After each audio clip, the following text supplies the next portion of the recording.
Boa noite, herpetos! Como vocês estão? Vamos chegando aí, vamos chegando. Vamos esperar o Diego Santana, o convidado, pesquisador convidado de hoje. Agora, pessoal, muito bem-vindos, vão chegando aí. Nem sei se é a primeira live do Diego, ele que vai falar agora. Tô na área. Chegou! E Deixa eu aí? arrumar um suporte aqui. Aí, garoto. Se ajeita aí, vão ajeitando, o pessoal vai chegando. Fala, Thiago, tranquilo? Tranquilo, e você, como é que tá? Como é que tá em Campo Grande? Tá de boa, calor. Hoje tá fazendo calor. Ah, então, bem, quando tá calor aí é bom, geralmente é frio ou em geral é sempre calor? Tem as 4 estações, mas tem bastante calor no verão. É muito seco, né? Ah, sim, tem isso. E aí, Diego, como é que você tá? Bem? Bem Em demais? casa, né? Em casa, tentando deixar a cabeça no lugar. Inclusive, eu li um trabalho hoje, um trabalho não, né? Uma reportagem muito boa, que para os que estão entrando agora, acho que deveriam dar uma pensada nisso aí também, porque muita gente está olhando para essa quarentena e falando assim, nossa, agora que eu estou em casa, tem que publicar, e entra aquele desespero, mas calma um pouquinho também, tenta separar em casa o seu tempo, né? Porque vão ser muitos dias ainda, então, assim, respira. E aí, hoje eu tava nesse ritmo, assim, também, falei, caraca, eu tenho que trabalhar. Aí eu li esse trabalho hoje, eu falei assim, nossa, eu preciso... Vamos com calma. Isso é interessante, porque eu tô nesse ritmo. Eu tô nesse ritmo de verdade. Eu tô, de fato, eu tenho falado para mim mesmo, né? Pensando que estou ajudando minha saúde mental, do tipo, esse é o tempo que eu sempre pedi a Darwin aos céus para me dar, para eu botar minha vida em ordem. Né? De uma forma que eu não gostaria que estivesse correndo, mas vou aproveitar positivamente. Então você tem um paper aí, um trabalho mostrando que a gente não deve ir com essa pressão toda. Na verdade, não é nem um paper, é um artigo de um jornal americano, não lembro qual jornal agora, mas compartilharam num grupo hoje aqui, eu parei para ler, falei assim, nossa, eu preciso. Eu tava ficando meio louco. Porque não é só o meu, né? É o meu e dos meus alunos. E aí deixa eu centralizar aqui. Legal, legal. Então tá aí, pessoal, uma dica, mais uma dica, porque isso, né, é algo inédito, nunca aconteceu na nossa vida. Então, tudo é novo. Então tá aí, né? Tem muita gente que pensou assim, vou produzir, vou botar a vida em ordem. Já tem aí o pessoal mostrando que não é por aí e tudo mais, né? Pode sim aproveitar dessa forma, mas não a pressão. Tem um Henrique aí que comentou aí, ó, é uma maratona e não uma corrida de 100 metros. Concordo totalmente com ele aí, ó. Boa, muito bom. Show de bola. Diego Santana, doutor Diego Santana, se apresente para nós, por favor. Bom, para quem não me conhece, então, eu sou o Diego Santana. Obrigado pelo convite aí, Thiago. Eu sou de Muriaé, Minas Gerais. É quase no Rio de Janeiro, mas ainda é Minas. Perto de Viçosa também. Ali tem muita gente que não conhece a região, né, mas é Vale do Paraíba. E eu estudei numa faculdade particular pequena, ali chama Faculdade Santa Marcelina. Na época, meus pais não tinham condição de me mandar para uma federal, porque não tinha em Muriaé, né? E aí eu falei assim, não, vamos fazer faculdade aqui mesmo. Mas meus pais me incentivavam muito, assim. Inclusive, eu vou contar em algum momento para frente aí sobre minha mãe também, super incentivadora, assim. E Bacana, aí, bacana. desde o meu primeiro ano, eu fiz estágio em Viçosa, com o Renato Feio. Foi onde eu Show, conheci uma Renato. galera lá. Exatamente. E quem me levou para o museu, inclusive, não foi nenhum herpetólogo. Foi um rapaz que trabalhava com masto. Foi dar um mini curso na minha faculdade de mastozoologia. Aí eu prestei atenção no curso, eu era aquele aluno chato que ficava levantando a mão assim, fazendo pergunta. Muito bom. E aí eu falei com ele, muito legal seu mini curso, eu adorei, mas eu queria trabalhar com sapo. Não tem ninguém que pode me indicar, não? Aí ele me indicou o Renatão lá em Viçosa, aí eu fui, mano. E o Renato não respondia e-mail, ele tinha trocado de e-mail na época. E aí eu mandei uma carta para ele, por correio. Deixa eu fazer um parênteses. Tá rolando tanta coincidência na sua história com a minha. Meu primeiro contato com o Renatão foi pelo correio também. Ele mandou para mim pelo correio. Assim, incentivo do seu pai em particular. Enfim, tô doido para falar. Fala aí, termina. Não, tranquilo. Mas, e aí eu fiz os meus 4 anos de faculdade, 3 anos e meio eu fiz estágio em Viçosa, né? E aí o meu mestrado eu fiz lá, inclusive, em Viçosa. E aí, quando eu fui defender o meu mestrado, o Renatão chegou com essa carta lá de 2000 e bolinha, quando eu mandei para ele, mostrando que desde aquela época eu queria fazer estágio lá, né? Foi bem legal.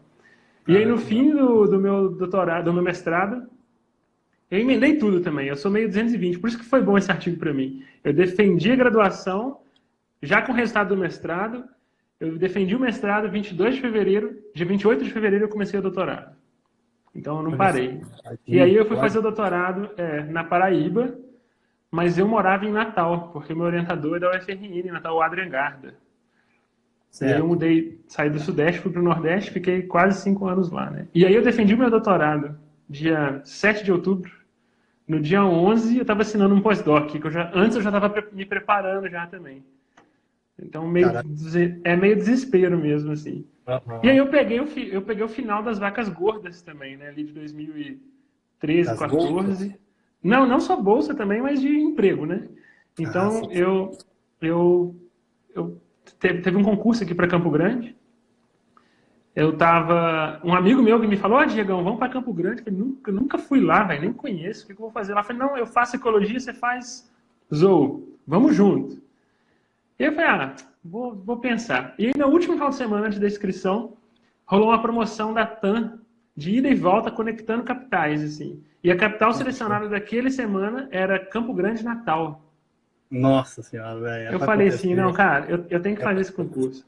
Me inscrevi, comprei a passagem, e aí na hora do sorteio dos pontos do concurso, quem não conhece, se quiser perguntar depois, a gente até conversa sobre isso. Mas são 2 pontos, né? A prova escrita e a prova didática, a aula que você dá. Então a prova escrita foi Filogeografia Animal, que foi o meu 3º capítulo da tese. Não, desculpa, foi Métodos de Filogenia Molecular, que é o meu 2º capítulo, e a aula foi Filogeografia. Então, assim, foi muito para mim, sabe? Encaixadinho, né? E aí emendou, eu nem terminei o pós-doc, eu consegui um emprego e eu tô aqui até hoje. E aí fundei uma Pinguari, né? Mas, você vai ter espaço para falar do Mapiguari também. A gente quer saber da origem do nome, né? Mas eu vou fazer umas pausas aqui, porque eu falei, né? Fiquei empolgado com você falando. Eu também vim de uma particular. Isso é importante dizer para vários graduandos que estão aqui, porque tem gente que acha que ainda há um preconceito com um estudante de particular.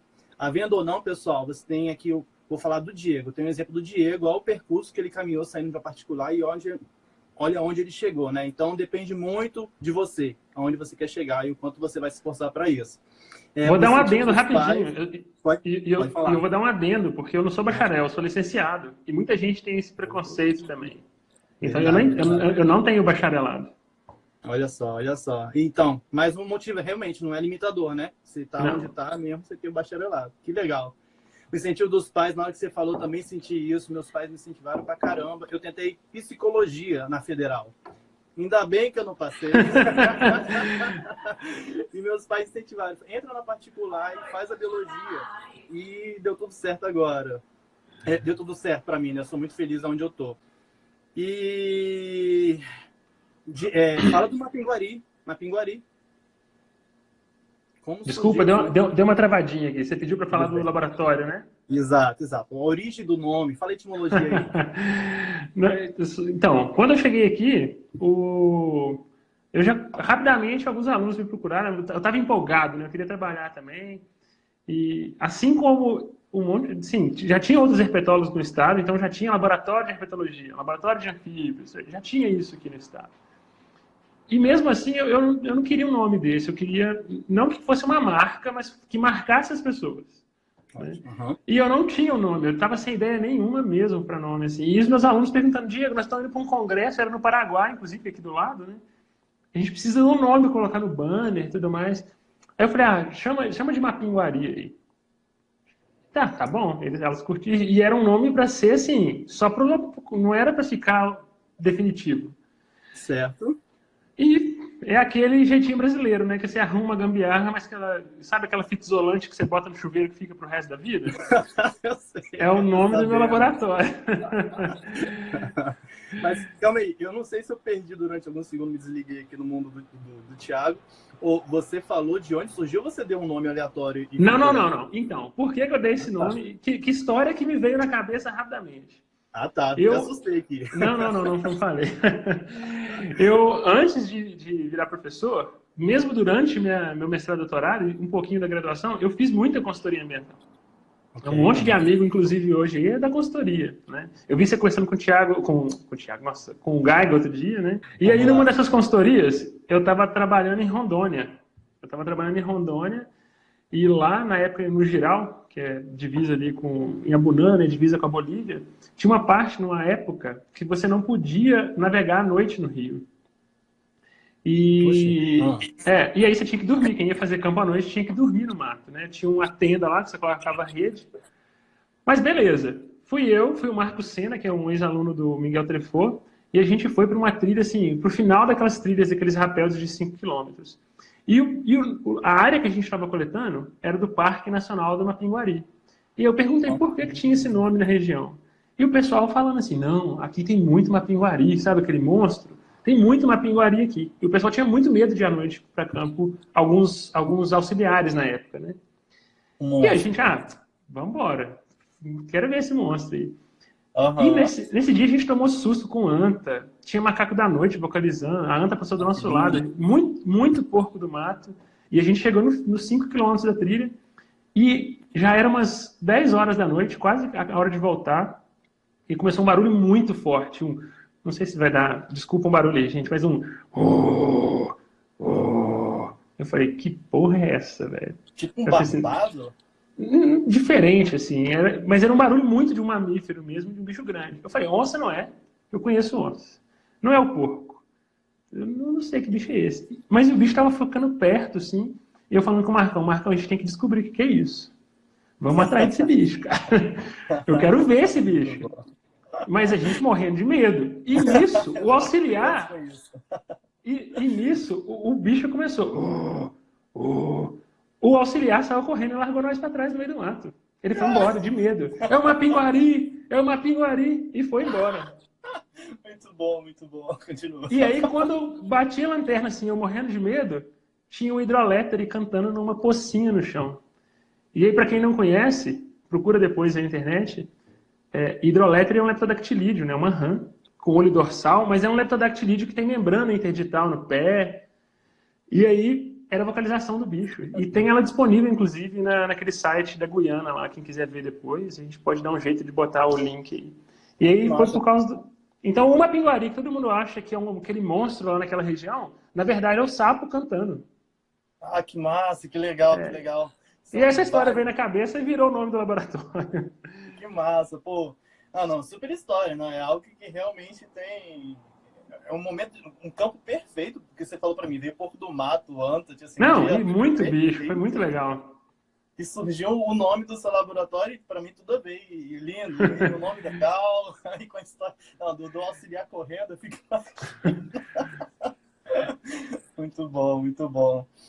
Eu adoro essas histórias para contar, né? Um dia a gente arranja uma live só para contar casos, né? Parece uma pessoa contando caso, vê outra pessoa contando caso, ou então fica...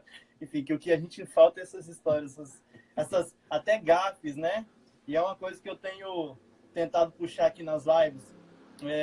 Você está preparada para contar que houve nos últimos dias aí uma gafe dos últimos dias e uma coisa boa que aconteceu nos últimos dias para ti? Cara, então, eu tenho ficado muito em casa e eu tava fora nos últimos tempos, né? Mas de gafe, uma coisa que me vem na cabeça, assim, que certamente muita gente já passou por isso, mas eu me senti um estúpido quando aconteceu. Na verdade, é quando eu era graduando. Eu tava publicando meu primeiro pôster de lista de espécies da minha cidade. Inclusive, sei que vai falar sobre isso depois, porque o meu pôster estava lindo, assim, todo mundo elogiando. Um monte de professor que eu nem conhecia, assim, até olhava o crachá, assim. E aí, chega um senhor, assim, olha pro meu pôster, ele elogia. Nossa, que bicho bonito, isso aqui é legal, esse registro é bom. Ele olhou assim, mas você gosta de contar número na sua lista, né? Você quer inflar essa lista sua? Eu não lembro o que ele falou direito, mas era alguma coisa do tipo. Eu coloquei no meu banner 4 esquinoquinemas. Uma esquinoquinema, na época eu chamava de Guintre, depois a gente descobriu que era uma Zexone, né? Então tinha Zexone, tinha parva e tinha uma esquinoquinema SP1 e SP2. Só que o SP1 era só uma outra cor da parva e o SP1, 2 era só a outra cor da Guintre. E ele falou assim, isso aqui é o mesmo bicho por causa disso. Eu falei, meu Deus, quem que é esse tiozão aqui me corrigindo, cara? Eu não sei o quê. Quando eu fui ver, depois que tava sem crachá, eu não conhecia ninguém, era meu primeiro congresso. Aí eu olhei assim, Qual depois o congresso foi esse? cara...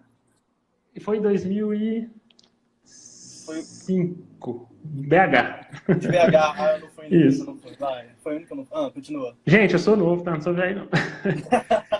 Quando eu vejo o cara tá dando palestra, e era o Ulisses, cara. Ah, eu tava Ulisses, imaginando e que era o ele Ulisses, velho. Eu tava assim, tava esse trocando aqui. ideia comigo um tempão, eu não fazia a mínima ideia quem era essa coisa. E ele falando, não, isso aqui vai ser tal bicho. Eu falei, como assim? E eu só notando ali, né? Tipo, quem que é esse tio? Os Mas revisores acontece. chegando aqui na hora, né? E Muito eu bom. achando que eu tinha 4 esquinoquinema, era só 2. Acontece, acontece. É. Nossa, eles variam demais, é uma loucura, loucura. Muito bom. A sua gafe me lembrou a minha gafe no meu primeiro congresso, que foi no anterior, né? Foi em Curitiba, o primeiro CBH. Eu submeti um resumo, meu primeiro resumo da vida, foi Anfíbios do Parque Estadual Paulo César da Vinha. Aí eu todo feliz, tal, cheguei lá, aí encontrei os membros do meu trabalho, do meu outro parceiro, que era junto comigo na mesma graduação. A gente encontrou o nosso orientador da época e aí, tudo bom? Tudo, sei lá o que? Ah, o resumo foi aprovado, que maravilha. Beleza. Cadê o banner? Eu, banner? É banner. Não, que banner? A gente, resumo, banner. Não, a gente está apresentando resumo. Vocês não trouxeram um banner para apresentar o trabalho? Hã? Que é isso? Para que isso? Não, não trouxeram. Rapaz, aí se não é agora, e agora daqui a 2 horas vai começar a avaliação. Corremos para imprimir fotos, para imprimir o resumo, dividir no resumo, né, que era uma página só, em 4 pedaços, 3 pedaços, aí colamos as fotos. Nossa. Um texto, Já vi um acontecer. texto, Eu não estive lá, mas texto. já vi acontecer. Você viu assim, já acontece, pessoal. Aí eu aprendi que melhor dizer que esqueceu o banner é falar que ele foi extraviado no avião. É um absurdo isso, mas... Nunca falei pra ninguém fazer isso. nunca, nunca, não. Vamos mudar de assunto, continua. Mas é isso aí, que bom, que bom. Gafes de congresso, né? Em breve espero que todo mundo tenha a sua aí. Vamos lá. Bem, vamos aprofundar no nosso tema, né? Diego, então, esse tema, como eu falei no começo da live, é algo que me agrada muito, né? É o tema da... Eu sou taxonomista de anfíbios e eu trabalhei com taxonomia de anfíbio no meu doutorado, né? Com esquinoquinema, com espécie do gênero esquinoquinema. Eu vou falar um pouquinho para o pessoal como é que foi o meu trabalho, mas você é o convidado especial, então esse momento vai ser para você aprofundar e destrinchar. Mas eu queria passar para o pessoal o que pode ser um trabalho de revisão taxonômica, né? Principalmente para a galera mais nova. Meu trabalho foi com esquinoquinema do grupo Lactea, né? Esquinoquinema está dividido em 4 grupos e mais algumas espécies não alocadas em nenhum grupo. Então tem esquinoquinema do grupo Lactea, Guentheri, Verrucosa e Parva. O meu foi grupo Lactea. Era um grupo de, na época, aproximadamente 10 espécies. E qual era o problema principal de resolver a situação desse grupo? A espécie tipo, né, que foi usada para descrição, ela só era conhecida da época da descrição. Ela foi descrita em 1923 e desde então nenhum outro indivíduo da espécie foi encontrado. Então tinha que, a partir daquele indivíduo, né, o tipo, redescrever a espécie e procurar, de repente, em coleção ou no mato, né, desvendar o mistério por que esse bicho estava desaparecido há quase um século. Mais um agravante, né? Em 1923 foi descrito com 2 espécimes, na verdade, 2 espécimes tipo. Em 1984, Ronald Heyer, e bem em português, né? Ronald Heyer, ele revendo esses tipos, ele viu que um era lácteo, e por sorte era o bicho usado na ilustração, e o outro era uma esquinoquinema parva. Então, ainda por cima, eu só tinha um exemplar para me basear, que estava desaparecido há um tempão. Adiantando, né, para o fim da história, depois de um tempo a gente descobriu que por que ela ficou tanto tempo desaparecida. Láctea é um animal de topo de montanha, ou seja, não é o mais utilizado. A galera fica mais na baixada, né, onde é mais bem amostrado. As baixadas, o litoral, né? Quanto mais alto, mais difícil chegar, então por isso é menos amostrado. E ela está em atividade, principalmente quando? No inverno. Então, quando está o auge do inverno, frio, eu não consegui nem segurar o gancho herpetológico, que é alumínio, eu não estava sem uma luva, por exemplo, os bichos estavam no auge da vocalização da atividade.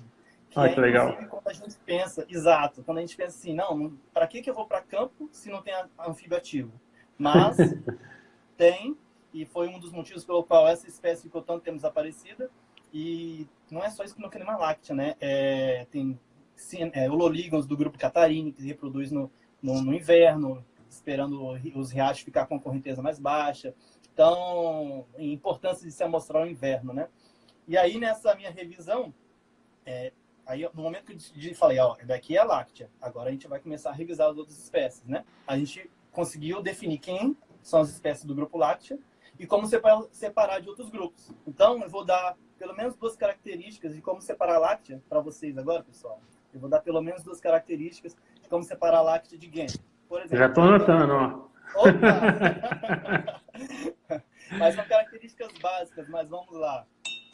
De Guentheri, as esquinoquinemas do grupo Guentheri, e um dia a gente traz o Pedro Talsen, que revisou, a Clarissa Canedo, que também já trabalhou muito, para falar mais sobre isso, mas é um grupo de espécies que tem as pernas nitidamente longas, né? Nitidamente mais longas. Então, a proporção que existe entre Guentheri e Láctea é que a perna dela, então isso a gente está considerando só a tíbia, né? O chão, a tíbia, excluindo a coxa, então só esse pedacinho da perna é maior que 60% do que o corpo. Então, só um pedacinho é maior que 60%. É uma proporção que existe. Aí, olha como que é em Láctea. Não ultrapassa esse pedacinho, né, o chunk, a tíbia, é menor que 55% isso, do corpo. Então, nem sobrepõe. Então, enquanto um é maior que 60%, em geral, o outro é menor que 55%. Outra característica de Guentheri é quando você pega, eu gosto de falar que ele é um torpedozinho, é um torpedo. Então, ele, na vista dorsal, quando você vê o bicho de cima para baixo, ele tem o focinho afunilado. Então, é algo que a gente já vê assim pelo jeitão. Mas vamos deixar para falar sobre o jeitão no final. Eu adicionei um jeitão no nosso roteiro, Diego. Parva, pessoal, diz que Esquinoquinema parva. Parva é proporcionalmente mais robusta, né? Então, quando você tem um animal, mesmo de diferentes comprimento rosto cloacais, parva proporcionalmente é mais robusta, mais gordinha. Isso é algo que o jeitão já ajuda a separar. Mas, como você sabe, o jeitão é algo que vamos conversar sobre isso, é legal. Vou parar de usar a palavra jeitão para não dar muito spoiler no final. Mas uma coisa característica de de Láctea, é que ela tem os discos dos dedos muito expandidos. E, em geral, eles são em T. Então, imagina aqui, ó, daqui é o dedo. Aí tem um disco, né? O disco que as pererecas têm, tem rãs que também tem. E Láctea, o grupo Láctea é uma dessas rãs. E aí a expansão é assim, ó, em T, né? Tem aqui assim. E então a parva, as espécies do grupo parva não tem. O dedo seria reto e até espatulado, né? Imagina uma espátula que tira a tinta da parede, parva teria os dedos assim. Verrucosa de Láctea. A verrucosa, além do corpo nitidamente mais rugoso, a verrucosa tem o dedo 1 e 2 do mesmo tamanho, enquanto Láctea, em geral, tem o dedo 1 menor que o 2. Que aí já mata de vez assim. E isso são coisas assim, que você pega e olha, mas você já não fala de vez não, ó. 1 menor que o 2 é verrucosa. Você já tem na cabeça o que são esquinoquinemas. E aí, tipo assim, ó, daqui é do grupo, do gênero Esquinoquinema. Vamos ver, aí vamos dar uma olhadinha nos dedos. 1 é igual a 2? Pode ser verrucosa. Agora eu vou olhar uns outros caracteres para confirmar se é do grupo verrucosa, depois mais outros caracteres para ver qual espécie dentro do grupo verrucosa que pertence esse táxon, esse bichinho que está na sua mão. E os discos de verrucosa também são reduzidos, né? Não são igual parva, que é pontiagudo, esqueci de falar essa palavra. Parva é realmente pontiagudo, espatulado. Verrucosa não é pontiagudo e espatulado, não. Só não é tão expandido como Láctea. E, basicamente, assim, você diferencia entre grupos. E aí eu puxei agora alguns caracteres importantes de Láctea em si, Esquinoquinema do grupo Láctea. Quando eu sei que o bicho agora é do grupo Láctea, que caracteres principais eu vou usar, eu vou procurar buscar para saber que eu diferencio uma espécie entre uma e outra. Então vamos lá. Tamanho ajuda, mas ele é muito sobreposto. Então, é um grupo de espécies pequenas comparado com... Não sei se vocês estão ouvindo barulho aí, vocês estão ouvindo? Só um pouquinho. Então, tá. Então vamos lá. Vamos encurtar para o Diego falar. Focinho em vista dorsal de láctea é redondo ou subovoide.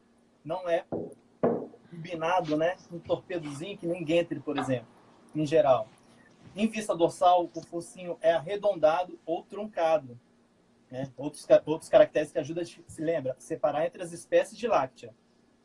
Presença de tubérculos na pálpebra. Em cima do olho tem espécies que têm tubérculos super proeminentes, que nem nigiventes, que tem um cônico, quase chifres assim, e outros são só calos e outro é liso. Outros são liso, por exemplo. Saco vocal fixamente expandido. Tem espécies que você vai coletar, tá vocalizando com o saco vocal. Quando você fixa, ele vai ficar encurtado, né? Vai ficar não expandido. Enquanto que outras, como o Echinocrema randoro, vai ficar para sempre, aquele sacão vocal expandido externamente, mesmo quando fixado. Outras espécies são assim. Cor da íris varia do limão ao dourado ao vermelho. Então, tem espécies que você já pode olhar no olho assim, daqui pode ser tal espécie.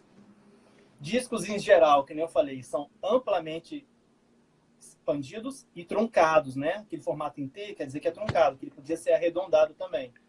Alguns variam entre ter nos 3 dedos, né? Lembra que pata de anfíbio, né? Na mão tem 4 dedos, né? Às vezes 3 deles são bem expandidos e o primeiro não é. Às vezes são 2 que são, varia de espécie para espécie.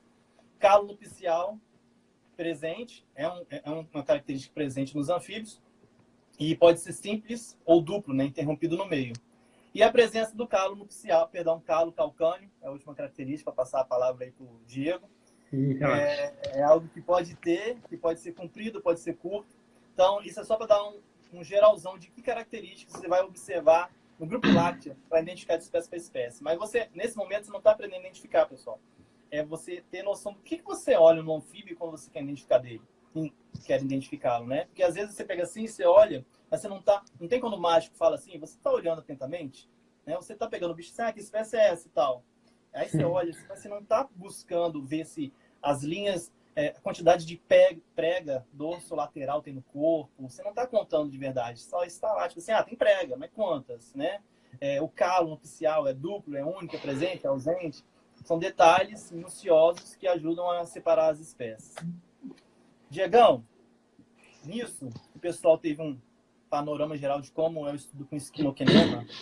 E aí vocês falam aí, pessoal, é simples ou complicado? E talvez por isso que ninguém nunca encarou o grupo láctea, até eu surgir e falar, esse desafio aí eu aceito, eu gosto de desafio. Mas é difícil haver um grupo de espécies que todo mundo fala assim, esse é moleza, eu vou fazer, né? A boa parte já está feita, né? Diego, qual que é a sua experiência com taxonomia de anfíbios? Então, eu sempre quis trabalhar com taxonomia, e inclusive foi uma pergunta que me fizeram quando eu ia entrar no meu doutorado, né? Tipo assim, geralmente quando você vai trabalhar com taxonomia, você vai ser o cara de quê? Tipo assim, igual o Thiago é o cara dos Echinocrema, a Sara é a mulher dos Procera, o Feio é o cara dos Astora. E eu não tinha muito isso, né? Porque eu peguei pseudos para trabalhar em aptos, mas o meu orientador era o cara dos pseudos, não era eu. Eu fui fazer uma outra parte do trabalho. E eu não queria ficar restrito a um grupo só também. Eu gosto muito de anfíbio, eu gosto muito de taxonomia. E eu falei, caraca, velho. E aí fica mais difícil ainda, porque se você não é especialista no grupo, é muito difícil. Então, a minha experiência, antes de eu virar taxonomista, assim, eu já gostava muito, eu já me treinava para isso, né? Principalmente com os pseudos, eu trabalhei com eles no doutorado, mas o que me tornou um bom taxonomista foi fazer boas parcerias. Nossa, falou tudo. Muito obrigado. Então, eu acho que é o primeiro conselho que eu dou, assim, se você quer ser um bom taxonomista, você tem que ter humildade de falar, eu não conheço desse grupo, quem que é o especialista. Então, eu vou dar um exemplo, bem besta. Eu escrevi um Vitreohana em 2015, que foi o segundo bicho que eu escrevi como primeiro autor. E eu tentei o bicho, tentei submeter numa revista também, um pau assim que eu saí rodando, e tinha molecular, não tá, então não era porque a gente vai conversar sobre isso ainda, mas não era falta de DNA. Mas eu falei assim, olha, eu fui ler sobre, então, para estudar, falei, caraca, tem muita referência, tem muito bicho para comparar, e tem muita característica que eu vou ter que aprender, eu não tenho tempo. E aí eu comecei, acho que você conhece o Rafael Pontes, né? Isso, meu Fez biólogo. doutorado na mesma época que eu sei lá, no mestrado, não sei, lá no Museu Nacional, trabalhou com esses bichos no mestrado. Justo. Eu mandei Aham. e-mail para ele na hora, falei, Rafael, te indicaram, me falaram que você é um cara bom no grupo, quer topar, quer encarar isso? E ele demorou, agora. E eu fiquei Ah, feliz que ele é o cara do outro lado que ele não bateu a porta na minha cara também. Porque não pô, muito façam isso, pessoas. Mas não sejam aquela pessoa que fala, esse aqui é o meu grupo e sai daqui. Não. Se a pessoa tá te procurando, velho, então vamos trocar uma ideia. Escuta primeiro. E o Rafael foi esse minimamente. cara. E o Rafael foi esse cara. E aí ele foi muito gente boa. O Paper teve outra cara, sabe? Legal. E aí, Como, assim, quanto que agrega, né? e aí eu mandei para um amigo meu revisão em inglês ainda, e ficou aquela coisa redondinha, e aí o paper foi feito de primeira depois, numa outra revista assim, que está publicada na Herpetológica, inclusive, que é uma boa revista para nossa área. Então, tipo assim, a minha primeira experiência foi, bora fazer parceria.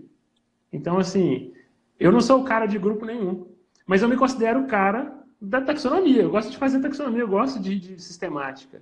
Então, assim, e aí, minha segunda ferramenta, assim, minha segunda dica que eu dou é que eu sigo essa regra. Então, se é um grupo que tem problema, procura ajuda ou o especialista do grupo, porque ainda existem essas pessoas, os caras do grupo, né? As gurias do grupo. Tem isso Sim, ainda. sim, sim. Se você não é essa pessoa, procura eles. E se for um grupo mais tranquilo, não tem problema, você se vira. Mas a segunda coisa é saiba outras ferramentas. Porque se você ficar só medindo o bicho e só olhando para a cara dele, Anotou você das vai, dicas. Anotou das você dicas. não vai fazer nada. Você não vai fazer nada. Então, o que eu aprendi a fazer durante o mestrado, doutorado, até parte da graduação? Eu aprendi a fazer citogenética. Eu aprendi a fazer análise morfométrica multivariada. Eu aprendi a descrever girino. Aprendi bioacústica. E durante o mestrado e depois, principalmente no doutorado, né, eu passei a trabalhar com molecular também. Né? Então, não que seja uma ferramenta mais importante, mas te facilita muito. É uma muleta gigantesca hoje para taxonomia. Então, Perfeito. assim, a primeira é, faz parceria se você tem problemas com grupos, ou se é um grupo complicado, ou recomenda que faça, o seu trabalho vai ser muito melhor também, sabe? Aham. Faz, procura, vai ser muito melhor. Eu não tenho nenhuma espécie de Duas escrita que só tem cabeças. eu de autor. Eu não tenho nenhuma. Todas as minhas espécies têm 4, 5 autores, ou mais. Ah, Eu tenho uma espécie que tem 11. então, é clichê, mas é duas cabeças, 11 cabeças pensam melhor que uma. Vai ter uma sacada genial, ou vai ter uma disposição extra que vai melhorar o trabalho. Se todos, claro, todos os autores estiverem em sintonia, querendo dar o máximo Sim, possível do trabalho, né? sim, Então, e isso, exato. E acontece os extremos também. Desde ter que fazer parcerias, porque tinham dois grupos trabalhando com o mesmo bicho, e isso é uma coisa que eu aprendi com o meu orientador do doutorado. Não, vamos trocar uma ideia com outro grupo, ver o que a gente faz. E em vamos jogar. duas ocasiões, esses dois grupos exatamente juntaram tudo, e o trabalho ficou um negócio magnífico, Ai, que sabe? lindo, que lindo, que E lindo. existe a pseudopalodícola jared, que é um bicho que eu participo da descrição. Tem 11 autores. Uma galera. Mas eu penso pelo lado positivo. Eu tenho um artigo com o Haddad, com o Toledo, sabe, com a galera, Eu com a não Luciana vejo nada de, Lourenço. eu não vejo nada de negativo. Aliás, é algo que da minha escola, né, tem vários professores da minha escola, né, como é que eu fui criado na herpetologia, tem vários pesquisadores que fazem um olho torto, né, fazem essa Ah, expressão, olham torto para é, esse grande número de autores, por N motivos, eles justificam, mas a gente tem que ver também que a ciência está evoluindo, está mudando cada vez mais, sim. e a exigência da gente produzir mais rápido, né, distribuir a função entre 11 pessoas, fica mais fácil você carregar o trabalho com uma dupla, por exemplo, né? E você não consegue aprender sozinho todas essas ferramentas mais. Eu, por exemplo, eu tenho alunos e parceiros que sacam de bioacústica muito mais do que eu hoje, que eu terceirizo essa parte com eles. Perfeito. Eu Entende? entendo Eu, eu, perfeitamente, porque eu não sei bioacústica e eu tô, tipo assim, investindo no pessoal do Herpeto Capixaba para aprender e me ensinar, ou talvez nem me ensinar, mas já fazer parte dos trabalhos. Entendo O feio, perfeitamente. o feio fala muito isso aí, porque tem muito programa que você clica assim para fazer funcionar, né? Às vezes você pode clicar no seu amigo também e falar, me ajuda aqui, e Muito pode bom. funcionar.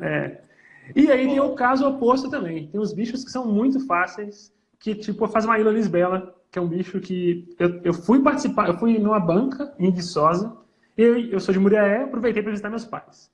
E nisso, meu aluno, meu co-orientado de doutorado, Elvis, ele falou, Diegão, tem um menino que eu estou ajudando, ele tem um menino que eu estou ajudando e coletou uma fasmaíla em Miracema, é 60 quilômetros de Muriaé. Eu falei, nossa, tô doido desses bichos, cara, porque não é sempre que você vê fasmaíla. Né? Sim, E eu morando aqui ainda, eu falei, nossa, eu tenho que ver esse bicho. E eu falei, vou lá, só para ver o bicho. E aí, tirar as fotinhas, né? peguei o carro do meu irmão, fui em Miracema, o Henrique Foli foi junto comigo, a gente chegou lá e eles estavam me zoando, falei assim, você não vai pegar a fasmaíla, esse bicho só existe como girino, né? Uhum. Você é bobo. Você vai achar os girinos com a boca pra cima, mas Cara, não vai achar, bicho. era o riacho mais fodido que eu já vi na minha vida, assim, com encanamento, no meio de um pasto, com meia dúzia de árvores, assim, uns 4 ou 5 machos vocalizando, achei desova, peguei 35 girinos. Foi Nossa, sorte. baba, cabelo e bigode. E era outubro, não estava chovendo ainda, no começo de outubro. Pegamos esse monte de bicho lá, e o menino já tinha outros 2 bichos fixados. Tudo fixado, tudo, mas estava lá. Aham. Cheguei no laboratório e falei assim, vamos sequenciar esse bicho para ver o que é mesmo. Vamos brincar? Eu vou chegar nesse ponto ainda, mas é que é a minha regra no laboratório hoje. Alguém chega para mim, bicho novo, sequencia. Eu sequenciei o bicho. E aí, eu e o Henrique, mais esse menino, o Lucas, são nós 3. Em uma noite, em 2 horas de campo, a gente pegou a série tipo, pegou um lote de girino, pegou desova, né, e pegou os machos e gravou a vocalização de 3 machos, inclusive do holótipo. Sequenciei o holótipo, eu sequenciei um bicho que a foto estava boa, eu pude escolher o bicho para sequenciar, que a foto estava boa, que tinha o canto dele, que ele estava bem fixado. Uhum. E aí eu olhei assim e falei, caraca, velho, é um bicho muito diferente do que já tem descrito. E eu dei sorte, porque as outras fasmaílas, elas estavam sequenciadas já. Então, precisei só comparar. E aí, tipo assim, e eu até conheço o especialista do grupo, que é o Délio, né? Que é um colega nosso. Mas eu nem precisei pentelhar ele. Eu falei assim, eu vou fazer isso com meus alunos aqui. A gente escreveu o artigo em 3 dias. Oh, que massa. Em 3 dias. A gente sentou no laboratório, vamos fazer? Vamos. A gente decidiu fazer em janeiro, então estava todo mundo de férias. Mandamos para o Hélio das sugestões dele, ele contribuiu com a gente lá na parte de morfologia, principalmente. E aí foi quando a PeerJ ofereceu ser de graça para submeter lá. Eu não pago para publicar, gente. Eu não pago, eu acho... Eu lembro que a gente conversou na mesma época. Então você está mandando bicho, enfim, continua. Não pagamos para publicar, né? Eu também, assim, eventualmente. Você não paga nunca? Cara, saiu esse da Plus One agora, mas não foi dinheiro do meu bolso, foi a universidade que pagou. Então. Justo. Mas eu, do meu bolso, você tá maluco, não pago mesmo. E aí eu mandei para PeerJ, que é uma revista com fator de impacto decente, é 2.2, eu acho, e estava crescendo, que ela é tipo uma Plus One, então ela faz uma pressão nos revisores também para ser rápido, né? Então a gente escreveu o artigo em 3, 4 dias e submetemos, então demorou 10 dias para submeter, até ficar 100% pronto. E em 20 dias ele estava aceito. Então, em um mês, a gente escreveu e publicou. Foi um negócio surreal. E o bicho tá aí. E aí o Délio já tá até com o tecido dele, já testou. O bicho é super novo mesmo. É bom então, mesmo. Assim, então você tem um extremo de um bicho complicadíssimo, né, cheio de gente trabalhando, é mais chato, igual Pristimantes, igual Stenoquinema, Sinax. Eu tive esse bicho aí, que eu tinha 8 para comparar. E foi super fácil. Que massa. Não, completo. Pessoal, esse exemplo que o Diego deu é o exemplo dos céus. É aquilo que a gente gostaria de ter, né? O tempo... Ai, meu joelho, bati aqui. Ai.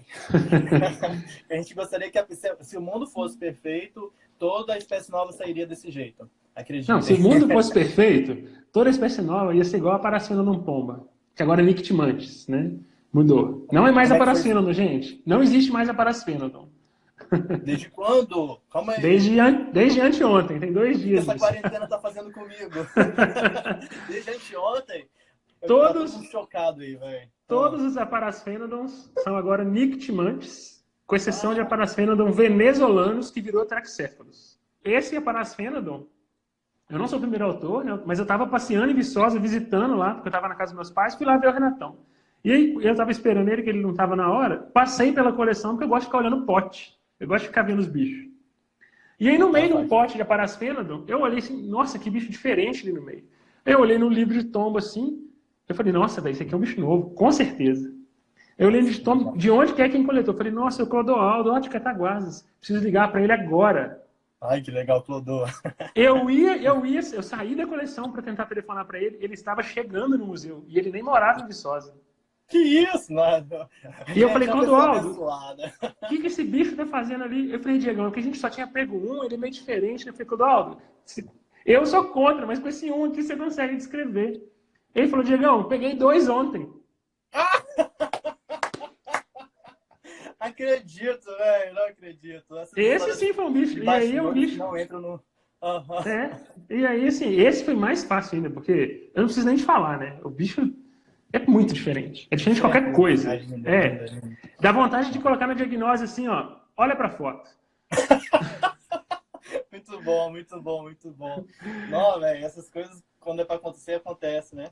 Eu tenho um exemplo de coleção. Não, rapidinho, uma pausa para, assim, eu vou ligar pro cara para descrever uma espécie, ele está chegando, falou que coletou 2 ontem. Gravem isso, pessoal, gravem isso. Um dia vocês vão ter uma história semelhante e falar assim, a minha história está pau a pau nesse momento. Teve uma que de olhar a coleção também, né? Mas na verdade eu não estava olhando aleatoriamente, eu estava revisando os bichos da minha tese. Aí eu peguei um pote de bitpoca e aí tinha um monte de bicho adulto e jovens, né? Aí eu comecei a olhar, aí assim, tombas, né? Esquinoquinema lactea, de bitpoca, né? Adultos e jovens. Aí eu olhei, lembra do que eu falei do mágico, né? Você está olhando atentamente, né? Aquilo ali foi coletado, aqui foi, enfim, 1900 e pouco, 2000, e tombaram como adultos e jovens de láctea. Com a minha revisão, eu verifiquei que aquilo não era uma espécie de láctea, na verdade era Esquinoquinema genteri, e que o adulto, né, era genteri, e os jovens eram espécie 9 do grupo láctea. Olha aí, que legal, cara. Daquele pote, assim, e assim, só não houve mais, assim, só não houve tristeza na história, porque quem coletou, né, foi o Carlos e o Ulisses, que eram meus orientadores. Então, na hora que eu fui pra eles, nossa, ainda bem que foi você que olhou, né? Porque a gente. Assim, a gente coletou e ia perder um bicho que a gente coletou. Não, e são pessoas experientes, né? Ou seja, acontece com todo mundo. E isso dá uma esperança a todo novo taxonomista que, tipo assim, tem muita coisa para fazer ainda, né? A expectativa é que haja muitas espécies para descrever ainda. Ô, gente, quando eu fiquei sabendo que a gente ia entrar de quarentena, eu trouxe uns 5 potes da coleção aqui pra minha casa para ficar. Eu trouxe lupa, trouxe uma... Bicho porque na hora que eu não estiver fazendo nada. E agora, mas assim, você tem lupa em casa? Porque eu tô com umas lupas ridículas aqui para trabalhar com os bichos, né? Eventualmente, eu tô quase comprando a lupa da americana. Não, de vez em quando eu pego emprestado do laboratório. Tem no laboratório e eu trago. Boa, trabalho. Trabalho de casa, a gente tem que se adaptar, né? Uma outra pergunta que eu tenho da minha tese também foi... Eu mostrei o Parque Estadual do Forno Grande durante 5 anos. 5 anos.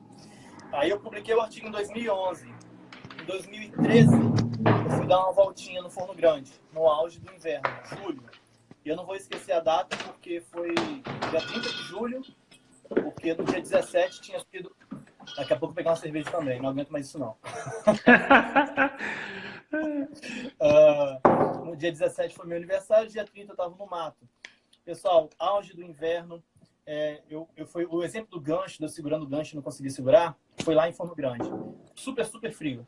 Aí a gente foi até o mirante de Forno Grande, para quem conhece, e na descida, muito perto do mirante, numa que eu chamo de roca, né? Enfim, quando uma montanha meio que se encontra assim, com uma pedra, era meio úmido, com a mata alta de uns 4 metros de altura, essa vegetação, eu comecei a ouvir o bicho vocalizando.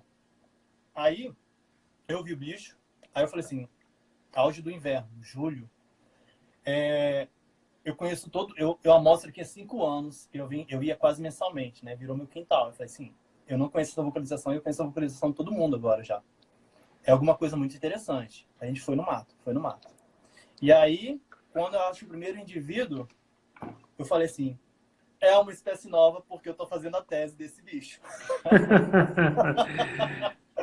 Eu tinha certeza, eu tava lá pelo 3º ano de tese, e eu falei assim, eu tenho certeza que é uma espécie nova. E naquele momento, que nem o Diego fez aí com a Fasmaíla, a gente começou a coletar uma maior quantidade de dados, porque assim, dali saía a série tipo. De lá saíram 10 a 11 indivíduos, pegamos dados de história natural, não tem girino, esse clonocnema tem desenvolvimento direto, então não tem girino. A vocalização foi gravada, eu levei indivíduos vivos do Espírito Santo para o Museu Nacional para gravar em melhor qualidade, inclusive, então a gente conseguiu fazer uma gravação. Enfim. E os bichos cantaram em cativeiro? Cantaram. Ah, que legal! Voltou, enfim, a gente não sabia se ia cantar, né? Mas quando chegou no museu, eu acho que na minha casa, um dia antes do museu, os bichos cantaram. Eu falei, não, vai dar certo. Aí o Fábio Rap, amigão, pegou, me ajudou, vamos fazer um esquema. A gente foi no fundo da coleção do Museu Nacional, tudo escuro, deixou os bichos quietinhos lá, e o gravador, gravando horas e horas. Aí no fundo, dá pra ouvir a gente conversando, o pessoal no cafezinho rindo, mas o bicho eventualmente cantando lá, a gente conseguiu fazer a gravação. Então, eu acho que é um cenário que equivale à história do Diego, né? Com certeza, vim tudo de bandeja, assim. Exato. Agora, continua contando aí. Você tem mais um exemplo ou eu pergunto para você se você só tem espécie nova de anfíbio? Não, então, tem mais bicho para sair também de sapo aí, vocês vão ver em breve, tem bicho submetido, inclusive. Tem uns aceitos, tem mais prichimante aceito. Às vezes que não queria fugir, mas os prichimantes eu caí de paraquedas, né? Então saiu esses 4. Eu tenho um aceito com o Pedrão, inclusive, e tem mais 2 da Amazônia ainda. Mas assim, é igual eu falei, eu não sou especialista. Felizmente, eu acho, e infelizmente, eu não sou especialista de nenhum grupo, mas as parcerias estão aí. Eu espero que algum dia eu pegue uma esquinoquinema para eu despentelhar também. Ah, legal, por favor, vou adorar. Com certeza. Mas, não, eu tenho os sapos descritos, né, que é o que eu gosto. Não que eu gosto mais, mas é porque é mais fácil de pegar bicho novo. E aí eu tenho uma cobra nova que foi minha mãe que pegou pra mim. Eu tô doido pra ver essa história. Conta pra gente como é que a sua mãe virou coletora. Do holótimo, de repente. Não, felizmente não foi infelizmente, né? Mas não foi o holótipo. Mas, novamente, eu fui visitar, eu tava de férias, eu tava vindo de viagem, eu tava no doutorado na época. Passei em casa e minha mãe tinha chegado da roça, que ela foi ver meu avô. Meu avô estava velho, já estava viúvo, e ela foi caminhar com ele na roça. Nessas estradas de terra, de roça, assim, foi caminhar com ele, para pegar vassoura. Vassoura? Vassoura é um mato que o pessoal na roça usa para varrer o terreiro, né? É um matinho que eles usam para varrer o terreiro. Legal. Exato. E eles andando com bornal, que a gente chama na roça, né? Que é aquela sacola que fica pendurada. E nisso, andando ela e meu avô, passou um carro e não chegou a atropelar, mas deu uma baqueada numa cobra que estava passando na estrada na hora. E ela correu e pegou o bicho e jogou dentro do bornal. Pegou o bicho na mão, assim, meio tonta ainda. Era uma cobrinha pequena, sei lá, 20 centímetros. E, coincidentemente, eu estava chegando em Muriaé, na minha casa, e ela que dia, eu acabei de chegar da roça aqui com a cobra lá. Eu falei, mãe, você é doido, botando a cobra aí no saco. E ela falou, não, mas não faz nada, não. E ela já foi umas 4, 5 vezes para campo comigo. Minha mãe, ela tinha lanterna, bota, e ela já fez campo comigo. A Esquinoquinema garciai, que o Pedrão descreveu, o primeiro indivíduo, quem achou foi minha mãe. Olha só, velho, que legal. Ela que fez. Acho que o Pedrão não sabe disso. Ai, que massa. Exato. Então ela ia para campo, ela procurava os bichos, ela via as cobras e tudo mais. Ela criava girino para mim quando eu viajava. E ela trouxe essa. Pode falar. Diferente de ir pro campo e acompanhado. Tipo assim, ela realmente achar os indivíduos. Não, minha mãe era ótima em campo. Virado, muito bom. Exato. Não, e parceira, assim. E ela pegou esse bicho, aí eu falei assim, olhei o bicho, falei, não sei nem o que é isso aqui. Na época eu não sacava tanto de cobra ainda, mas eu achava que era uma cobra d'água. Eu falei assim, não é helióptero, deve ser um helicóptero. Aí eu tirei foto e o bicho estava meio que morrendo ainda, ele estava meio baqueado, veio no calor. Aí eu bati foto do bicho, contei umas escamas, como mais ou menos eu sabia, e mandei para o Henrique Costa, que foi, a gente se conhece há muito tempo de Viçosa, né? A gente fez mestrado junto. Falei, Henrique, não sei o que é isso aqui não. Ele, Diegão, tira a foto aí da cabeça para mim e conta essas escamas aí. Eu contei, mandei para ele. Ele falou, Diego, é um bicho novo que só existe 2 indivíduos lá em Viçosa. Mas não dá para descrever porque os bichos só 2, não sei se é variação. Eu falei, Henrique, a gente tem tecido agora. Porque aí eu já estava no doutorado, eu falei assim, vamos sequenciar o bicho. Aham. Agora tudo assim. Aham, continua. E aí, nesse meio tempo eu passei no concurso e sequenciei o bicho aqui em Campo Grande, inclusive. Né? Legal. E aí, quando a gente sequenciou o bicho, e nesse meio tempo eu estava sequenciando o bicho, o Fernando Leal, desculpa, que é outro aluno do Paulo Garcia na época do Felipe Leite, com a galera de BH, né? O Forest, que o pessoal chama ele, pegou um bicho no campo da UFMG, um bicho adulto, bonito, igual esse bicho nosso. Tentei sequenciar também, o bicho não deu certo o sequenciamento desse bicho, que seria o holote, porque estava bonito, tinha um hemipênis, que esse que eu peguei era um jovenzinho. E o bicho era novo, mesmo. Aí eu contei pra mãe, falei, mãe, se não fosse o bicho que você pegou, a gente não ia saber que o bicho era novo, sabe? Ela ficou super feliz. Ela ficou super feliz. A saúde para a mãe do Diego. Como é que é o nome dela? Falaram aqui, ó. Qual é o nome dela? Carmen. Carmen, né, dona Carmen? Muito bom. Porque ela recebia a galera de Viçosa também. Teve gente que fez mestrado, fez coleta de mestrado lá em Muriaé, ela recebia a galera lá para dormir também.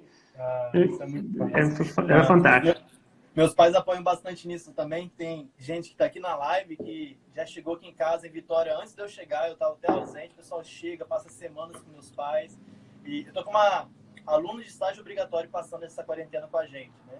E eu estava em campo ainda. Eu falei, ó, vai para lá, você tem que se agilizar. Chega, meus pais te recebem. Quando eu chego aqui, eles estão mais amigos do que eu conheço ela. Exatamente, sim, isso aí.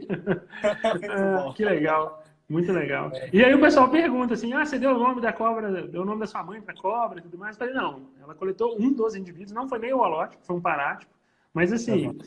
E aí o Henrique, ele tão nerd quanto eu, ou até mais, se bobear, né? E a gente é muito fã de Senhor dos Anéis. E aí a gente falou assim, não, vamos dar um nome nerd pro bicho. E aí é Helicops Nentur, e Nentur significa mestre das águas em Quenya, que é a língua dos elfos, um dos elfos do Senhor dos Anéis. Mestre das águas, que irado, velho. Não tinha visto a etimologia, não, que irado. E fiquem ligados que vai ter mais bicho com o nome nerd aí, logo, logo. Não, que irado, muito bom, gostei. A galera aí, um monte de coração, todo mundo amou. Só tem nerd aqui, né? Só tem nerd. É isso aí. Antes da pergunta final, que só eu e o Diego sabemos, Diego, né, eu comecei a falar no começo lá. O que você acha sobre o jeitão? Prós e contras. Não, eu sou totalmente pró. Eu já vou adiantar. Não existe... Não, você não identifica sapo de olho depois que tem experiência sem jeitão. Só que é uma coisa que é experiência. Depois de um tempo, como é que você sabe que era tal bicho? Jeitão. E é a resposta que vocês vão ter no futuro. Não critiquem, vai rolar isso demais ainda, assim. Então, assim, é jeitão. Tem um monte de bicho que você fala assim, o que caracteriza um Dendropisófilos? E um monte de gente não sabe. Então, para quem está assistindo e está prestando atenção, gente, o que caracteriza um Dendropisófilos é redução extrema do quadrado jugal, que é um osso que fica no crânio, né, que fica na mandíbula, e 30 cromossomos. Tá aí, ó. Como que eu sei que o bicho tem 30 cromossomos no mato? Como que eu vou olhar o quadrado jugal do não é Ila, é Dendropisófilos.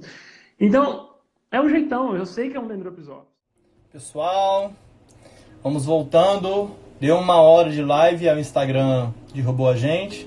Mas como a gente está no finalzinho, vamos voltar para terminar o assunto, o papo aqui sobre taxonomia de anfíbios. O que é esse jeitão, R. Rachel? O jeitão. Diego, o jeitão. O jeitão, pessoal, é quando você pega um animal e pelas várias informações que você tem na cabeça, do que você já leu, do que já falaram para você, de outros bichos que as pessoas te mostraram, você define o que é o jeitão de uma espécie. Então, Leptodactylus latrans, aqui no Sudeste, que é a rã-manteiga, você não precisa saber a quantidade de pregas. Enfim, você pega uma latrans, você pega uma rã-manteiga e você fala, pelo jeitão é uma rã-manteiga. Né? E aí chega as pessoas, mas como é que você sabe? Pelo jeitão. Né? Você não precisa falar pelo número de pregas que tem no dorso, enfim. Agora, por que eu falei no começo? Com base no seu conhecimento, que você já estudou, aonde você mora. Eu não falei onde você mora, mas olha só. Eu sei que pelo jeitão, latrans é latrans, né? A rã-manteiga é a rã-manteiga. Mas aí quando eu vou na terra do Diego e acho um bicho que tem um jeitão de latrans. O que que eu faço, Diego? O que que tem aí? Então, não, o exemplo é ótimo, e aí você tem que saber as listas do lugar, né? Procurar a coleção, procurar os profissionais que trabalham na área, porque aqui realmente tem bicho que você vai confundir com ele que não é ele, que é o Leptodactylus macrosternum, por exemplo. Aí eu posso dar um spoiler de um artigo que está aceito, que tem uma galera participando? Por favor, manda Então, ver, manda ver. gente, isso aí é tipo super exclusivo só para quem está na Uau, live, assim. uau, manda É. ver. Então, esse é um grupo que todo mundo fala um complexo de espécie, é um complexo de espécie. O artigo está aceito, o artigo que revisa esse grupo, né? E tem um monte de autor, gente da América do Sul toda participando. E aí, Latrans vai virar 4 espécies, Uau! né, diagnosticáveis, mas vão virar 4 espécies, Uhum. só na costa atlântica, sendo que uma das espécies ela vai para o interior, entra no Cerrado, Pantanal, Chaco, vai no Pampa, que é um bicho que está sendo revalidado, esse bicho do interior. Ai, que O legal. Latrans mesmo é do Rio de Janeiro, São Paulo e Espírito Santo, e vão ter Espírito Santo duas também espécies não. novas. E vão ter duas espécies novas, um no sul do Brasil e no Nordeste. É o Que que eu posso massa, que falar. legal. E E quando... Ah, chaquenses é sinônimo de macrosternum. sinônimo, foi sinônimo, vai ser sinonimizado. Vai Ai, que ser, beleza. é. Então, tipo assim, é super spoiler. Não usem o nome, por favor, não me xinguem. Mas é isso que vai rolar. E aí, macrosternum, que é um bicho que dá para separar de Latrans, é um bicho que tem saco vocal duplo, ele canta Ai, que beleza. diferente. É. Boa, E aí, boa. o macrosternum é um bicho que ocorre em toda a América do Sul. Que É louco. assim, é uma espécie com distribuição continental. Que É bizarro, louco. assim. Que Então, o legal. bicho que você tem na Caatinga é o mesmo do Pantanal, que é o mesmo da Amazônia. O único lugar que não tem ele é na Serra Na do Mar da costa. Mantiqueira. Ah, tá, tá. Só Ah, isso. ok, Não, ok, não, que é na porque, costa atlântica, né? Sim. porque da Bahia para cima já tem macrosternum. Inclusive, a localidade tipo dele é Salvador. Olha que louco, que maneiro. Que maneiro. Fiquei feliz de estar aqui nessa live. Mas é o jeitão. Mas é o É o jeitão. jeito. Se você tiver na Mata Atlântica e vier para cá, você vai chamar o macrosternum de Latrans. Inclusive, tem muito macrosternum na coleção que está tombado errado. Exato, exato. E aí entra a questão do problema do jeitão. O jeitão, pessoal, é o começo. É o começo. Depois, quando você pega os animais que você coletou, e aí a importância da coleta, a gente pode falar brevemente sobre isso, você chega no laboratório e estuda, e se debruça, e compara com outros espécimes, e aí você termina de identificar as espécies. Quando Vai eu saio namorar com pote de coleção. Hã? Vai embora. Vai Vai. namorar pote de coleção, é. Exato, exato, exato. Vai trocar informação, vai trocar ideia com outros autores, outros pesquisadores. Quando eu cheguei no Rio de Janeiro, pra você ter ideia, né, eu voltei, enfim, cheguei no Rio de Janeiro, comecei a estudar taxonomia e morei lá 9 anos. Quando eu voltei para minha terrinha aqui no Espírito Santo, tem vários bichos que eu falava assim. O pessoal fala, essa espécie aqui deixa eu não consigo lembrar um exemplo aqui. Philodites tal. Mas não é igual a Philodites tal que eu conheço lá do Rio de Janeiro. É o jeitão, às vezes, que é regional, mas de uma espécie que tem toda uma distribuição conjunta. Assim, é a mesma distribuição, é a mesma espécie, é uma distribuição, é a mesma espécie, só que ainda tem as variações morfológicas, assim, de norte a sul de uma distribuição. E se alguém estudar a fundo, pode ser uma espécie diferente ou não. Realmente são variações morfológicas que ocorrem dentro de uma espécie. Você está a fim de falar sobre isso? Não, Você é tá só aí... porque eu tô vendo. Não, é porque eu tô concordando com você e na hora, e era impressionante, que na hora que você falava, assim, a galera comentava exatamente sobre coisas que é isso aí. Você precisa muito da especialista do grupo, às vezes. Tem bicho que é só especialista de Cadani, falou aí. Tem. Cadê? Agora eu perdi. Tinha outros comentários assim, mas é isso aí, assim. É muito complicado, você tem que estudar. Então o jeitão ele é ótimo quando você está no seu mundo ali. Quando você vai expandir esse universo de coleta, ele vai ser um problema, inclusive. Mas pelo menos ele vai te dar o gênero. Dá o gênero, te dá o norte, né? Você quer o norte, né? Então você saber o gênero às vezes é uma coisa muito boa. Eu, quando fui descrever aquele Adelophrine, eu nem sabia que esse gênero existia. Ai, que massa. Então, assim, saber o gênero, por exemplo, ajuda muito. Não, mão na roda. Para quem quer, enfim, não é só ser taxonomista, mas quem quer fazer um inventário, identificar as espécies do seu quintal, do seu inventário, do seu parque, unidade de conservação, o jeitão é o começo, te dá um norte e é bem funcional. Assim, existe, é utilizado. Não julguem, não critiquem, é algo que realmente tem serventia. A gente só não pode ficar para sempre no jeitão. Aí entra o que eu falei, que eu posso falar um pouquinho de importância da coleta. Já fiz consultoria com consultores que falavam assim, eu não vou coletar, por mais que minha licença permite, né? Eu não vou coletar porque eu não preciso, eu identifico pelo jeitão. E aí eu já vi muito erro, pessoal. Eu via erro na hora. Super comum.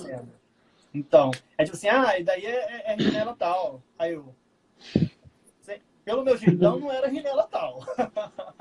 E aí eu sempre coleto pelo menos 1 a 2 espécimes de testemunho de local que eu estou fazendo a amostragem, pela importância do espécie de testemunho, né? Para alguém conferir Quantos? a minha identificação. 1 a 2 pelo menos. 1 a 2. A gente vai fazer uma live só pela importância da coleta. Eu sou do Museu Nacional. Aí, ó. Não esqueça que eu sou do Museu Nacional. Que a gente sabe coletar. Que a gente...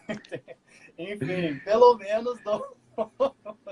É porque eu lido muita gente que é contra a coleta. Não, eu entendo. Completamente. E é difícil, e de certa forma eles não estão errados, só que a gente tem que mostrar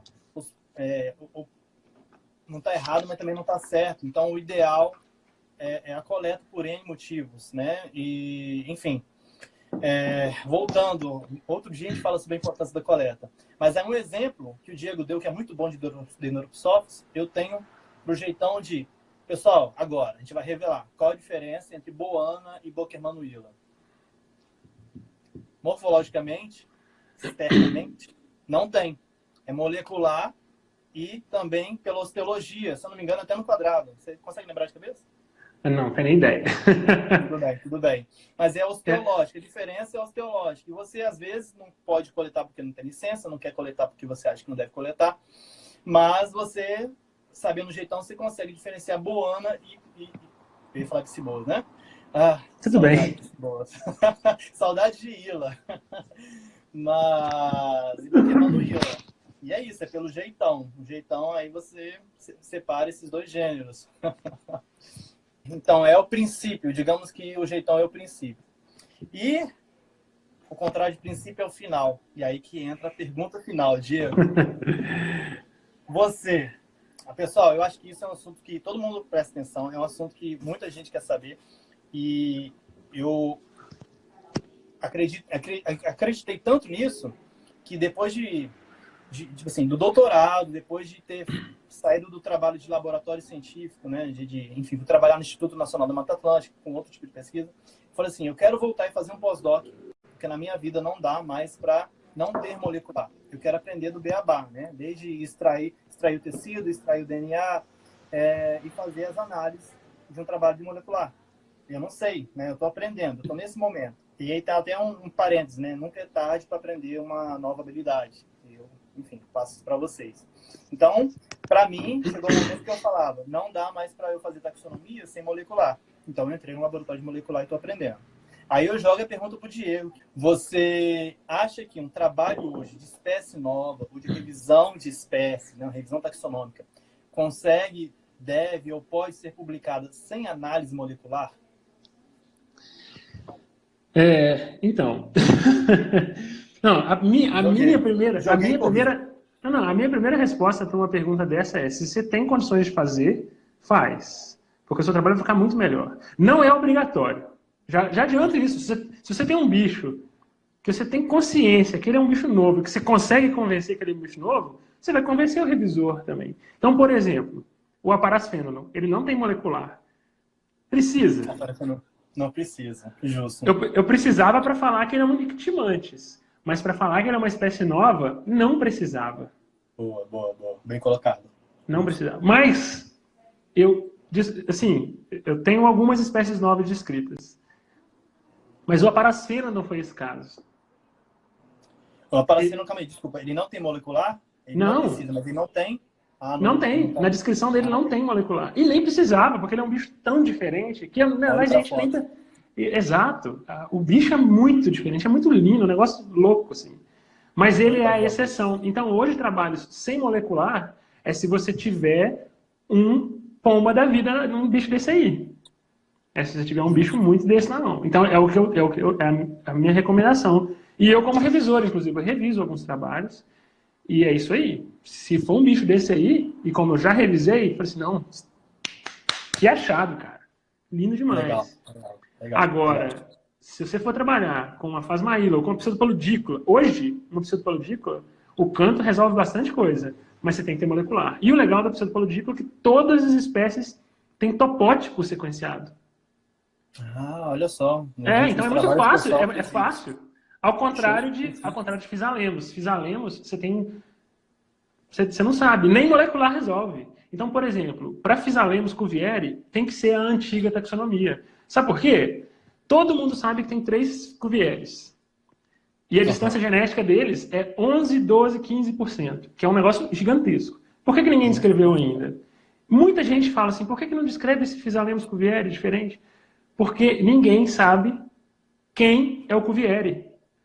Não existe tipo, não tem localidade tipo, não existe, não fala nem que é Brasil, não fala nada. Não fala nem que é Brasil, isso que eu ia perguntar, não, né? Não fala é Brasil. Não, e no Brasil tem as 3 linhagens, mesmo se falasse. Então você não tem nada. Então não tem como resolver Cuvieri por enquanto não resolver quem é o Cuvieri. Então, às vezes molecular vai te dar problema também, porque me deu 3 espécies que eu não posso descrever. Entende? Entendi. Mas é a regra do meu laboratório hoje, é isso aqui. E bicho novo. Vai lá, sequencia. Depois que eu ver aqui os ACTG aqui, aí a gente conversa. Então, eu tenho... como hoje eu tenho essa facilidade, é o que eu faço. Né? A gente está fazendo um junto aí que né, isso aí vai para o futuro, não posso nem spoiler, mas como que já dá um brilho para a gente saber o resultado da molecular, né? Incrível, sim, então, sim. Então, assim, não precisa, dependendo do grupo. Perfeito. Tá aí, pessoal. A opinião super digna que eu vou seguir de um pesquisador que eu considero, que eu admiro, que estou trabalhando em conjunto.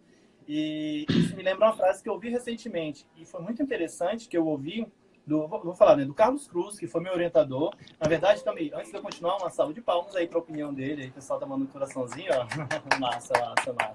Você viu que você não está limitado e nem proibido, né? Você tem que ter bom senso e ter domínio dos seus dados para saber qual caminho você deve seguir. É simples assim, né? Pelo menos parece ser simples assim, né? Quero ver quando você está com um bicho na mão. Eu posso falar de um bicho aqui, só ver se eu não perder o raciocínio.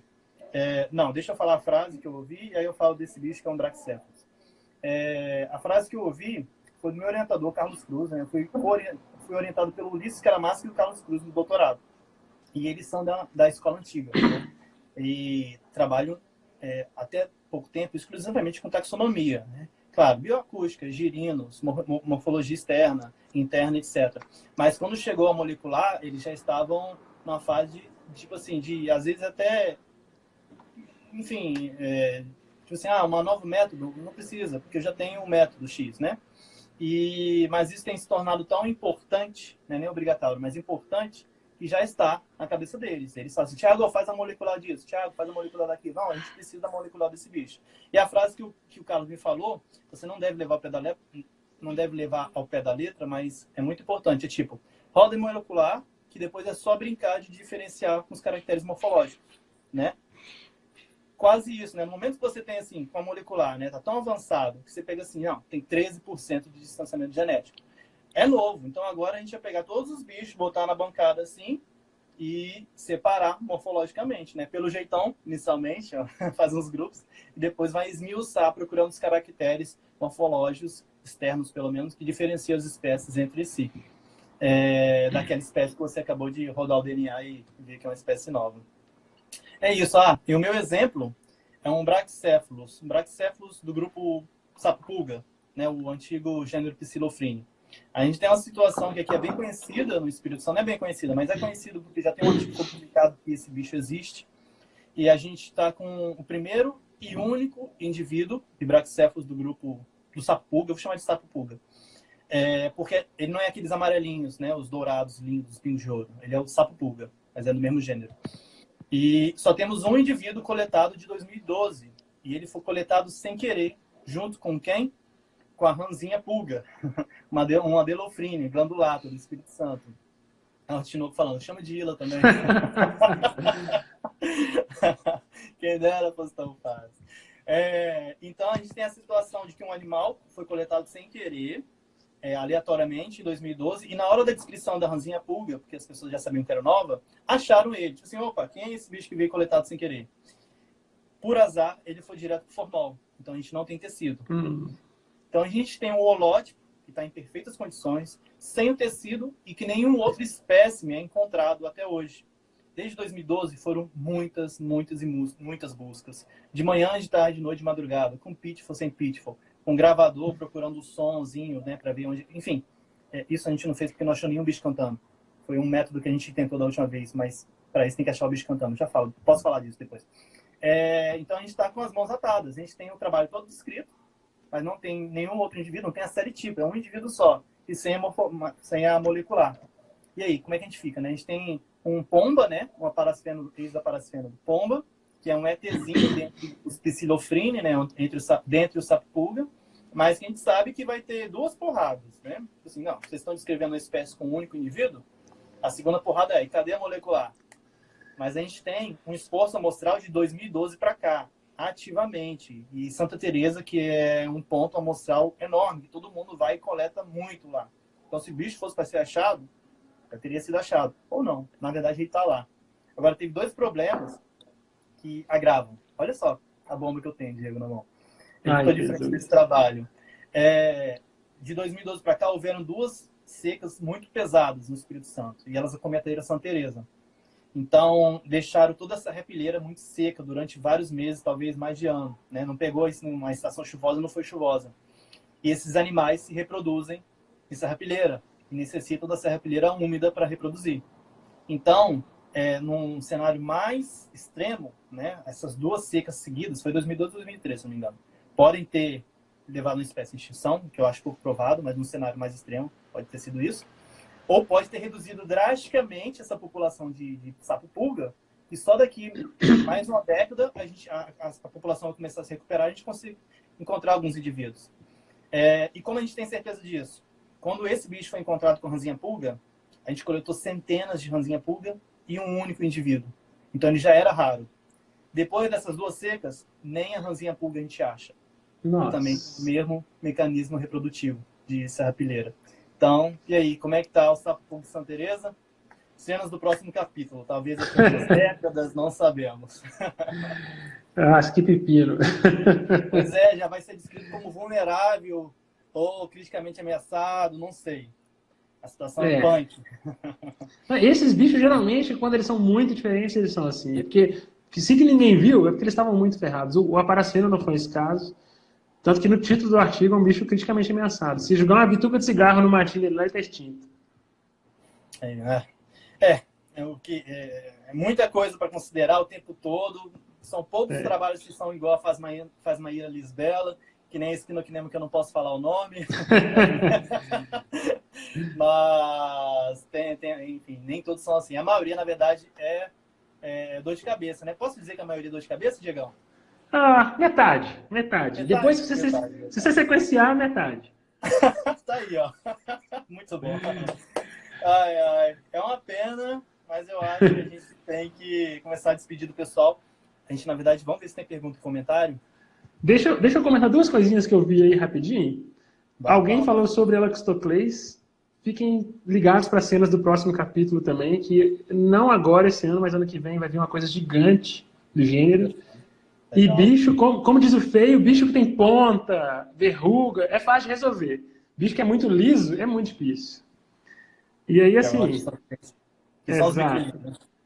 Mas fica ligado aí, por enquanto, meus caros. É o trabalho do Ulisses que está rolando, e aquilo lá. Ele está ótimo, e segue ele. Assim, não tá fácil de separar mesmo.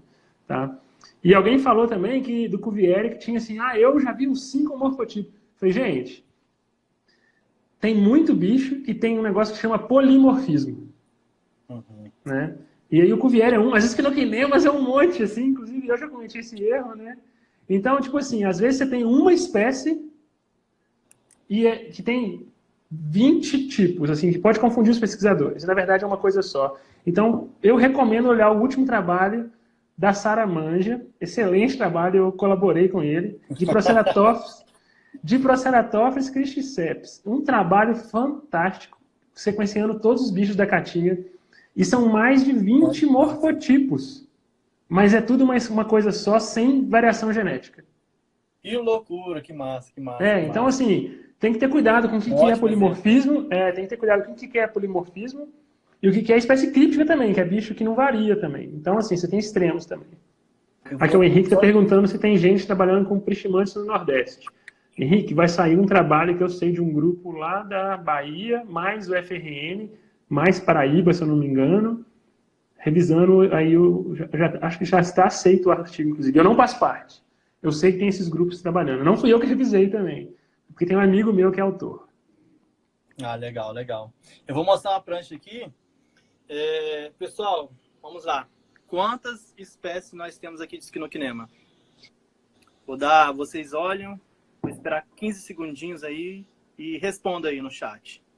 Temos 1, 2 ou 3. 3 no máximo, tá? Não são 6, não. Ok? Olha, segunda imagem. Olha o vento, pessoal. Aqui é amarelo, não sei se vai dar para ver. Daqui é azul, azul verdade. Vermelho. Tem arroxeado, tem laranja. É um amarelo mais pálido, um amarelo mais forte. E aí? Quantas espécies vocês acham que tem ali? Talvez, visando o assunto, fique fácil responder isso, né, pessoal? Ou não? Será que vocês estão... Mas as respostas vão começar a chegar aí. É uma única espécie de Squinokinema. Toda essa variação, tanto do dorso, né, de cima, quanto ventral, é uma única espécie que a gente está lidando ali. Então, olha como que é uma única espécie de uma única região, de um único, tipo assim, imagina um quarto, né? Os bichos foram coletados num quarto, não sei, tamanho.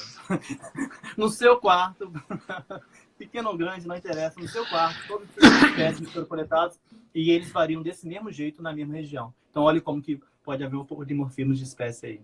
Pois é. Tem um André perguntando aí se tem alguém mexendo com Squinokinema. André, tá aí o cara do Squinokinema. Com alguns grupos só. Além de você, tem o Pedrão e a Clarissa, né? Não tem mais ninguém, né? É só vocês três, né? Nós somos, na verdade, o Carlos Cruz e o Luiz também. A gente, já que você soltou vários spoilers aí, a gente está para soltar um trabalho grande de Squinokinema do grupo Parva. Então, para quem tem dúvida com Parva aí, vai sair... esse muito me grande interessa. Trabalho. Vai sair bastante coisa, tá promissor, tá bonito. Vai dar uma travadinha agora por causa da quarentena e as análises moleculares que são necessárias nesse sentido para Parva. Estão travadas, mas em breve vem coisa boa também aí. Vou fazer um jabá, então, já que você falou de molecular. Galera, todo ano eu dou uma disciplina de filogenia molecular animal, especificamente para análise, né? Eu não ensino a parte de bancada, isso aí eu recomendo vocês irem para um laboratório fazer estágio, mas a parte de análise eu ensino, principalmente como você vai botar num artigo. E aí, ano ímpar é na UFMS, em Campo Grande, e ano par é na Unesp de São José do Rio Preto, que eu oriento nos 2 programas. Ah, que massa. E como é que então, pode se inscrever? Sempre tem vagas, eu sempre abro pelo menos entre 5 a 8 vagas para aluno especial. E esse ano por enquanto está marcado, é a segunda semana de maio. Mas... E aí, será que vai rolar, né? Deixa eu ver se tem alguma pergunta aqui. Encontrei outro morfótipo. Ah, tá. Calma aí. Diz que no Kinema, quando foi verificar, o pessoal falou que possivelmente tudo Hensel. Pois é. Vai gravar. Pessoal. Os cantos é bem diferente. Alguém falou de adenômera do norte aí, tem o Thiago Carvalho mexendo com a adenômera, a Albertina estava com os bichos lá também. Então, sempre... Adenômera é outro grupo que tem a galerinha mexendo e sem o canto não resolve, tem que ter o canto.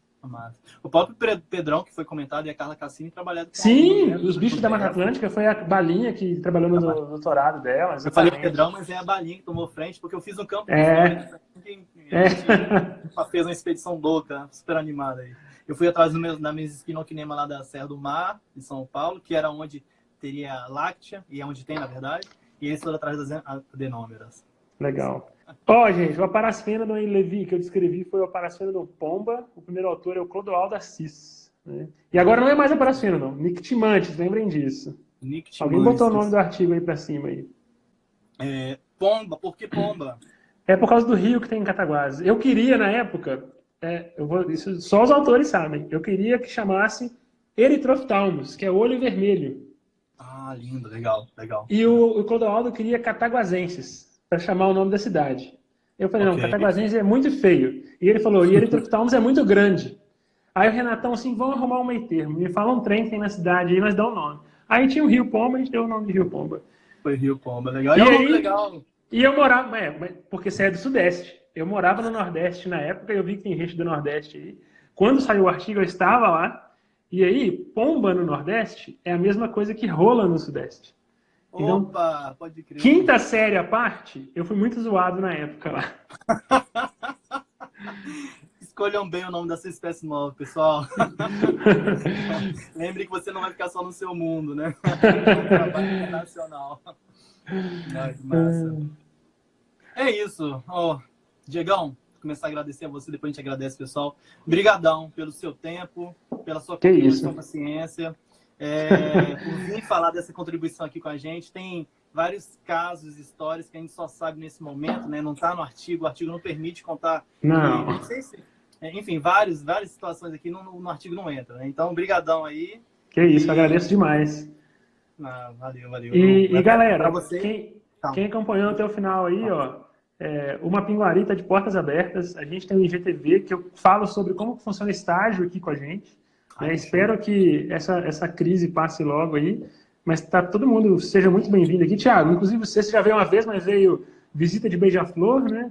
Mas vem para fazer um campo, né? Também, isso aí. Quero fantástico o trabalho do Herpeto Capixaba, a gente sempre acompanha aqui também. É inspiração de divulgação científica hoje, isso é super legal. E eu acho que nesses tempos sombrios que a gente vive, mostrar que ciência é um monte de coisa e que ela pertence ao povo é uma coisa que é muito mais do que um artigo A1 hoje. Então, eu acho super importante isso aí. Bacana, agradeço em nome de todo o time aqui, tem vários membros aqui participando da live, fizeram questão, assim, Diego vai participar, estaremos lá e tal, né? Pessoal, obrigado, Tiagão. A porta do Herpeto Capixaba vai estar eternamente aberta para ti. A gente espera você aqui do mesmo jeito que eu quero ir. Pantanal, né? Fácil querer ir. Bora né? lá. Gostaria que você quisesse vir para o Espírito Santo também, fazer um campo com a gente. Valeu, brigadão. Qualquer hora. Falou, galera. Pessoal, obrigado a presença de todo mundo que está aqui.